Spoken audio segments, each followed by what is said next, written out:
On se lève le matin, la tête dans les étoiles et surtout dans l'oreiller, encore absorbé par nos rêves. On ne pense pas à tout ce que ça a pris pour que la réalité nous soit plus facile, plus juste, plus accessible. Pourtant, c'est qu'il y a un peu de la CEF dans chaque journée.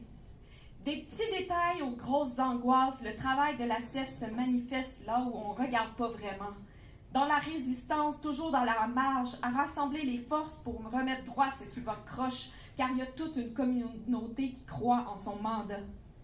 Pour les autres, le quotidien roule, mais si on sent moins les bosses sur la route, c'est souvent que la CEF est passée par là, à la défense des droits, à la rescousse des infortunés. Pas de cap, pas de collant, pas d'épée, juste une main tendue pour parvenir soi-même à se remettre debout.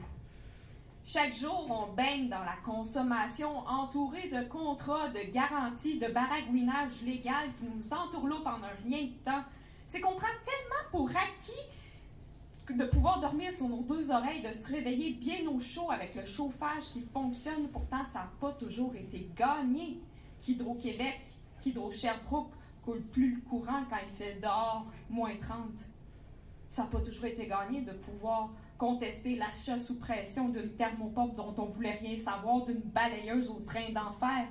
Ça n'a pas toujours été gagné d'être libéré de son contrat téléphonique sans pénalité outrancière quand on veut changer de fournisseur, quand on veut obtenir du service, pas de la misère aux intérêts infinis. Puis quand on arrive à la grande vieillesse, vulnérable, sur notre lit d'hôpital, il n'y a plus personne qui veut nous vendre notre mort en préarrangement abusif. Oui, il y a vraiment un peu de la CEF dans chaque journée. Près de 2700 appels et 500 personnes qui ont demandé de l'aide en une seule année. Hey, imaginez au bout de 50 ans. Tout ça pour 3 employés dans la boîte. Après ça, si on n'appelle pas la CEF le département des miracles, je ne sais pas ce que ça va prendre. Mais elles diront que ce n'est pas des miracles.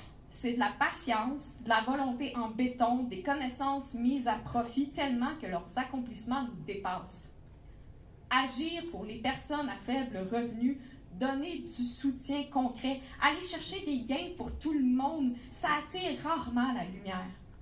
Alors tournons aujourd'hui notre regard et nos projecteurs vers la CEF Estrie. 50 ans d'action, mais ça c'était hier. Voyons maintenant tout ce que la CEF peut faire.